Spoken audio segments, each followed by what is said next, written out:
네, 우리 시간 사도신경하심으로 우리의 신앙을 고백하도록 하겠습니다.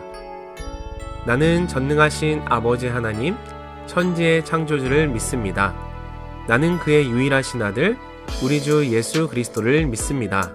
그는 성령으로 잉태되어 동정녀 마리아에게서 나시고 본디오 빌라도에게 고난을 받아 십자가에 못 박혀 죽으시고 장사된 지 사흘 만에 죽은 자 가운데서 다시 살아나셨으며 하늘에 오르시어 전능하신 아버지 하나님 우편에 앉아 계시다가 거기로부터 살아있는 자와 죽은 자를 심판하러 오십니다. 나는 성령을 믿으며 거룩한 공교회와 성도의 교제와 죄를 용서받는 것과 몸의 부활과 영생을 믿습니다. 아멘.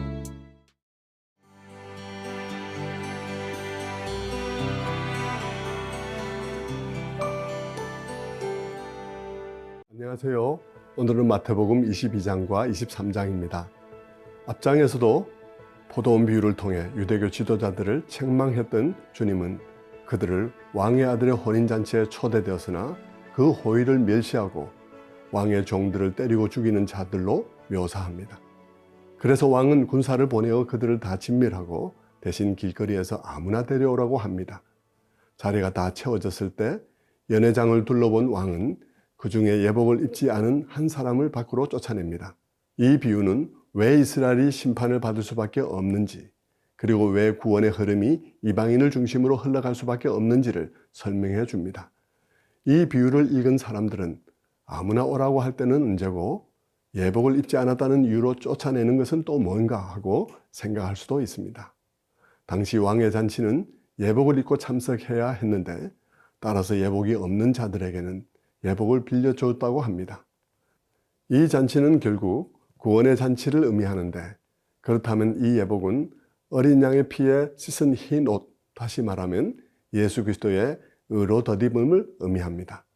이 비유에 따르면 어떤 사람은 복음의 초청 자체를 거절하고 또 어떤 사람은 복음의 초청에 응한 듯하나 실은 여전히 자기 의를 옷 입고 있다는 말이 될 것입니다.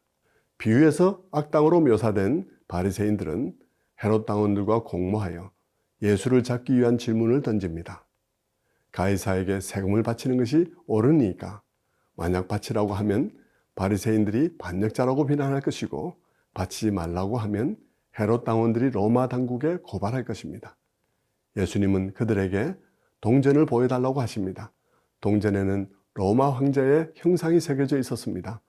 그들은 별 생각 없이 내놓았을 테지만 각자 손에 황제의 형상이 새겨진 동전이 있다는 것은 그들이 로마의 질서에 속하여 살고 있음을 보여줍니다. 그러므로 주님은 말씀하십니다. 가이사의 것은 가이사에게 바치라고. 한편 이 장면은 우리 모두에게 하나님의 형상이 새겨져 있음을 생각하게 합니다. 우리에게 하나님의 형상이 새겨져 있다는 것은 우리가 하나님의 것이라는 뜻이며, 그렇다면 하나님의 것은 하나님께로 돌려짐이 마땅할 것입니다. 부활이 없다고 믿는 사두개인들은 형이 죽으면 동생이 형수를 아내로 취하던 제도를 가지고 곤란한 질문을 던집니다. 만약 형들이 차례로 죽어 7 형제가 다 형수와 한 번씩 결혼해야 했다면 부활의 날에 그 여인은 누구의 아내여야 하느냐 하는 것입니다. 주님은 그들이 성경을 오해한 것이라며 천국에서는 시집가고 장가가는 일이 없다고 대답하십니다.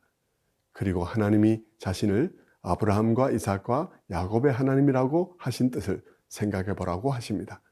하나님은 죽어서 무로 돌아간 자들을 가리켜 그들의 하나님이라고 하신 게 아니라는 말입니다. 하나님 앞에선 그들이 살아있다는 뜻입니다.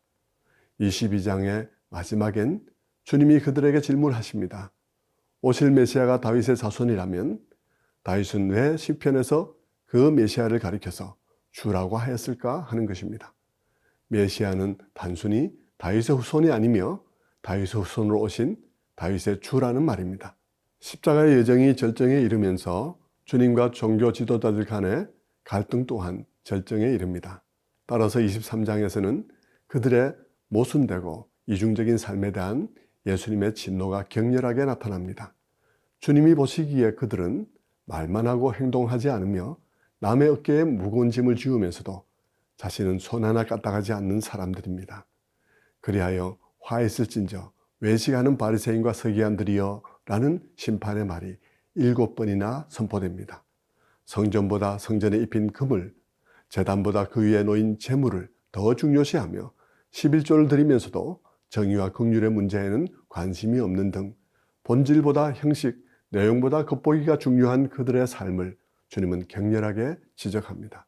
결국 23장은 예루살렘을 향한 주님의 안타까운 눈물로 끝납니다. 보호하려 해도 보호할 수 없는 상황에 이른 데 대한 안타까움입니다.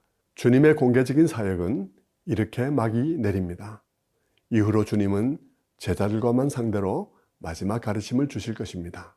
이제 마태복음 22장, 23장을 읽어보겠습니다. 제22장. 예수께서 다시 비유로 대답하여 이르시되 천국은 마치 자기 아들을 위하여 혼인잔치를 베푼 어떤 임금과 같으니 그 종들을 보내어 그 청한 사람들을 혼인잔치에 오라 하였더니 오기를 싫어하거늘 다시 다른 종들을 보내며 이르되 청한 사람들에게 이르기를 내가 오찬을 준비하되 나의 소와 살찐 짐승을 잡고 모든 것을 갖추었으니 혼인잔치에 오소서 하라 하였더니 그들이 돌아보지도 않고 한 사람은 자기 밭으로 한 사람은 자기 사업하러 가고 그 남은 자들은 종들을 잡아 모욕하고 죽이니 임금이 노하여 군대를 보내어 그 살인한 자들을 진멸하고 그 동네를 불사르고 이에 종들에게 이르되 혼인잔치는 준비되었으나 청한 사람들은 합당하지 아니하니 네 거리 길에 가서 사람을 만나는 대로 혼인잔치에 청하여 오라 한대 종들이 길에 나가 악한 자나 선한 자나 만나는 대로 모두 데려오니 혼인잔치에 손님들이 가득한지라 임금이 손님들을 보러 들어올새 거기서 예복을 입지 않은 한 사람을 보고 이르되 친구여 어찌하여 예복을 입지 않고 여기 들어왔느냐 하니 그가 아무 말도 못하거늘 임금이 사환들에게 말하되 그 손발을 묶어 바깥 어두운 데 내던지라 거기서 슬피 울며 이를 가게 되리라 하니라 청함을 받은 자는 많되 택함을 입은 자는 적으니라. 이에 바리새인들이 가서 어떻게 하면 예수를 말의 올무에 걸리게 할까 상의하고 자기 제자들을 헤롯 당원들과 함께 예수께 보내어 말하되 선생님이여 우리가 아노니 당신은 참되시고 진리로 하나님의 도를 가르치시며 아무도 꺼리는 일이 없으시니 이는 사람을 외모로 보지 아니하심이니이다. 그러면 당신의 생각에는 어떠한지 우리에게 이르소서. 가이사에게 세금을 바치는 것이 옳으니까 옳지 아니하니까. 예수께서 그들의 악함을 아시고 외식하는 자들아 어찌하여 나를 시험하느냐 세금 낼 돈을 내게 보이라 하시니 데나리온 하나를 가져왔거늘 이 형상과 이 글이 누구의 것이냐 가이사의 것이니이다. 그런즉 가이사의 것은 가이사에게 하나님의 것은 하나님께 바치라. 그들이 이 말씀을 듣고 놀랍게 여겨 예수를 떠나가니라. 부활이 없다 하는 사두개인들이 그날 예수께 와서 물어 이르되 선생님이여 모세가 일렀으되 사람이 만일 자식이 없이 죽으면 그 동생이 그 아내에게 장가들어 형을 위하여 상속자를 세울지니라 하였나이다. 우리 중에 친형제가 있었는데 마지가 장가들었다가 죽어 상속자가 없으므로 그 아내를 그 동생에게 물려주고 그 둘째와 셋째로 일곱째까지 그렇게 하다가 최후에 그 여자도 죽었나이다. 그런즉 그들이 다 그를 취하였으니 부활 때 일곱 중인 누구의 아내가 되리이까? 너희가 성경도 하나님의 능력도 알지 못하는 거로 오해하였도다. 부활 때에는 장가도 아니가고 시집도 아니가고 하늘에 있는 천사들과 같으니라. 죽은 자의 부활을 논할진대 하나님이 너희에게 말씀하신 바 나는 아브라함의 하나님이요 이삭의 하나님이요 야곱의 하나님이로라 하신 것을 읽어보지 못하였느냐. 하나님은 죽은 자의 하나님이 아니요 살아있는 자의 하나님이시니라. 무리가 듣고 그의 가르치심에 놀라더라. 예수께서 사두개인들로 대답할 수 없게 하셨다 함을 바리새인들이 듣고 모였는데 그 중에 한 율법사가 예수를 시험하여 묻되 선생님, 율법 중에서 어느 계명이 크니이까? 내 마음을 다하고 목숨을 다하고 뜻을 다하여 주 너희 하나님을 사랑하라 하셨으니 이것이 크고 첫째 되는 계명이요 둘째도 그와 같으니 내 이웃을 내 자신같이 사랑하라 하셨으니 이 두 계명이 온 율법과 선지자의 강령이니라. 바리새인들이 모였을 때 예수께서 그들에게 물으시되 너희는 그리스도에 대하여 어떻게 생각하느냐?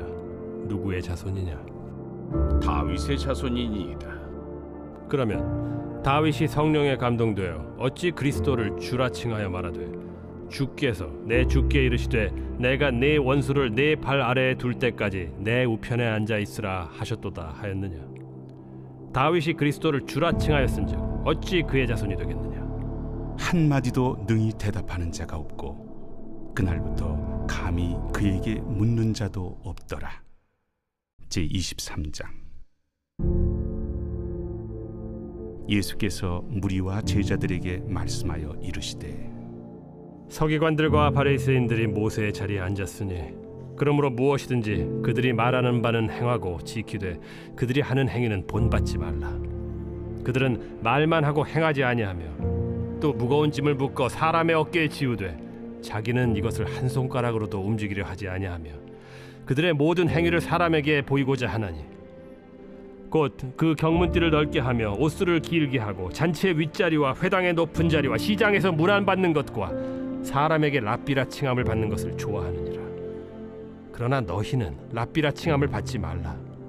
너희 선생은 하나요 너희는 다 형제니라. 땅에 있는 자를 아버지라 하지 말라. 너희 아버지는 한 분이시니 곧 하늘에 계신 이시니라.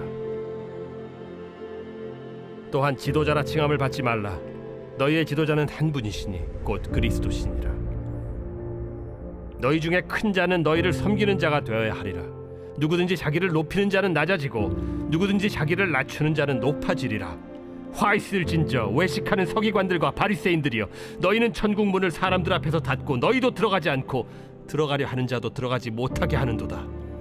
화 있을진저 외식하는 서기관들과 바리새인들이여, 너희는 교인 한 사람을 얻기 위하여 바다와 욕지를 두루다니다가 생기면 너희보다 배나 더 지옥 자식이 되게 하는도다. 화 있을진저 눈먼 인도자여, 너희가 말하되 누구든지 성전으로 맹세하면 아무 일 없거니와 성전에 금으로 맹세하면 지킬지라 하는도다. 어리석은 맹인들이여, 어느 것이 크냐? 그 금이냐? 그 금을 거룩하게 하는 성전이냐? 너희가 또 이르되 누구든지 제단으로 맹세하면 아무 일 없거니와 그 위에 있는 예물로 맹세하면 지킬지라 하는도다. 맹인들이여, 어느 것이 크냐? 그 예물이냐? 그 예물을 거룩하게 하는 제단이냐? 그러므로 제단으로 맹세하는 자는 제단과 그 위에 있는 모든 것으로 맹세하며, 또 성전으로 맹세하는 자는 성전과 그 안에 계신 이로 맹세하며, 또 하늘로 맹세하는 자는 하나님의 보좌와 그 위에 앉으신 이로 맹세함이니라. 화 있을진저 외식하는 서기관들과 바리새인들이여, 너희가 박하와 회향과 근체의 11조는 들이되 율법에 더 중한 바 정의와 긍휼과 믿음은 버렸도다. 그러나 이것도 행하고 저것도 버리지 말아야 할지니라. 맹인된 인도자여, 하루살이는 걸러내고 낙타는 삼키는도다. 화 있을진저 외식하는 서기관들과 바리새인들이여, 잔과 대접의 겉은 깨끗이 하되 그 안에는 탐욕과 방탕으로 가득하게 하는도다. 눈먼 바리새인이여, 너는 먼저 안을 깨끗이 하라. 그리하면 겉도 깨끗하리라. 화 있을진저 외식하는 서기관들과 바리새인들이여, 회칠한 무덤 같으니 겉으로는 아름답게 보이나 그 안에는 죽은 사람의 뼈와 모든 더러운 것이 가득하도다. 이와 같이 너희도 겉으로는 사람에게 옳게 보이되 안으로는 외식과 불법이 가득하도다. 화 있을진저 외식하는 서기관들과 바리새인들이여, 너희는 선지자들의 무덤을 만들고 의인들의 비석을 꾸미며 이르되, 만일 우리가 조상 때에 있었더라면 우리는 그들이 선지자의 피를 흘리는 데 참여하지 아니하였으리라 하니, 그러면 너희가 선지자를 죽인 자의 자손임을 스스로 증명함이로다. 너희가 너희 조상의 분량을 채우라. 뱀들아, 독사의 새끼들아, 너희가 어떻게 지옥의 판결을 피하겠느냐? 그러므로 내가 너희에게 선지자들과 지혜 있는 자들과 서기관들을 보내매, 너희가 그 중에서 덜어는 죽이거나 십자가에 못 박고 그 중에서 덜어는 너희 회당에서 채찍질하고 이 동네에서 저 동네로 따라다니며 박해하리라. 그러므로 의인 아벨의 피로부터 성전과 제단 사이에서 너희가 죽인 바라게아의 아들 사가랴의 피까지 땅 위에서 흘린 의로운 피가 다 너희에게 돌아가리라. 내가 진실로 너희에게 이르노니 이것이 다 이 세대에 돌아가리라. 예루살렘아, 예루살렘아, 선지자들을 죽이고 내게 파송된 자들을 돌로 치는 자여, 암탉이 그 새끼를 날개 아래에 모음같이 내가 네 자녀를 모으려 한 일이 몇 번이더냐. 그러나 너희가 원하지 아니하였도다. 보라, 너희 집이 황폐하여 버려진 바 되리라. 내가 너희에게 이르노니 이제부터 너희는 찬송하리로다. 주의 이름으로 오시는 이여 할 때까지 나를 보지 못하리라.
우리 기도를 기뻐 받으시고 응답해 주시는 하나님 아버지, 우리에게 가정과 자녀를 주셔서 감사합니다. 또한 자녀를 통해 하나님 나라를 확장하는 거룩한 소망을 이어가게 하심도 감사드립니다. 이 귀한 사명을 우리 가정과 자녀가 잊지 않고 신실하게 감당하게 하옵소서. 하나님 아버지, 자녀가 공의와 정의를 따르는 사람으로 자라가길 기도드립니다. 성경은 하나님의 말씀은 정직하고 진실하며 하나님께서는 공의와 정의를 사랑하신다고 말씀하십니다. 공의와 정의가 곧 하나님의 성품이라고 말씀하십니다. 우리 자녀가 하나님께서 사랑하시고 기뻐하시는 의의 사람이 되게 하여 주옵소서. 요셉처럼 사회적 윤리적으로 흠이 없이 의로운 길을 걷게 하옵소서. 사람들 사이에서 공평하고 정의로운 사람이라 불리게 하옵소서. 공의를 존중함으로 시비가 없으며 존경받는 삶을 살게 하옵소서. 하지만 공의로우신 하나님께서 한없는 자비하심으로 우리를 사랑하고 계심을 잊지 않게 하옵소서. 자신은 돌아보지 않고 정이라는 잣대로 남을 판단하거나 상처를 주는 무례를 범하지 않게 하소서. 공의라 말하며 이웃을 정죄하고 실족해 하는 죄를 범치 않도록 자녀의 마음에 긍휼과 사랑이 먼저 있게 하옵소서. 비진리와 불의에 대해서는 확고한 신념으로 담대히 맞설 뿐만 아니라 주님을 본받아 화해하며 용서하는 일에도 최선을 다하는 균형 잡힌 신앙인으로 자라게 하옵소서. 하나님을 섬기는 자녀의 삶이 공의와 정의를 강물처럼 흘려보내며 하나님께서 기뻐 받으시는 온전한 삶의 예배를 드리게 하옵소서. 늘 자신의 삶과 가정을 돌아보아 악에서 멀어지고 죄에서 구별된 의로운 삶을 추구하게 하옵소서. 가정과 교회와 사회와 국가 위에 하나님께서 세워주신 의와 평강의 가치를 높이 세우는 일에 최선을 다하는 용기 있는 신앙인으로 자라가게 하옵소서. 길과 진리와 생명 되신 예수 그리스도의 이름으로 기도드립니다. 아멘.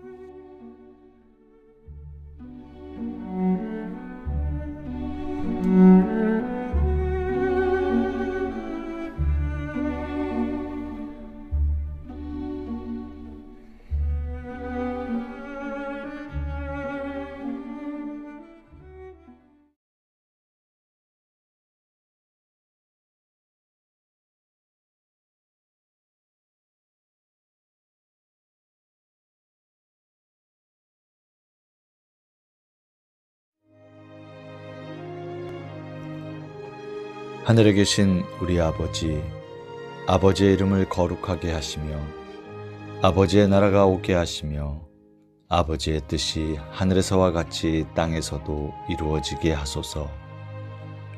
오늘 우리에게 일용할 양식을 주시고 우리가 우리에게 잘못한 사람을 용서하여 준 것 같이 우리 죄를 용서하여 주시고 우리를 시험에 빠지지 않게 하시고 악에서 구하소서. 나라와 권능과 영광이 영원히 아버지의 것입니다. 아멘.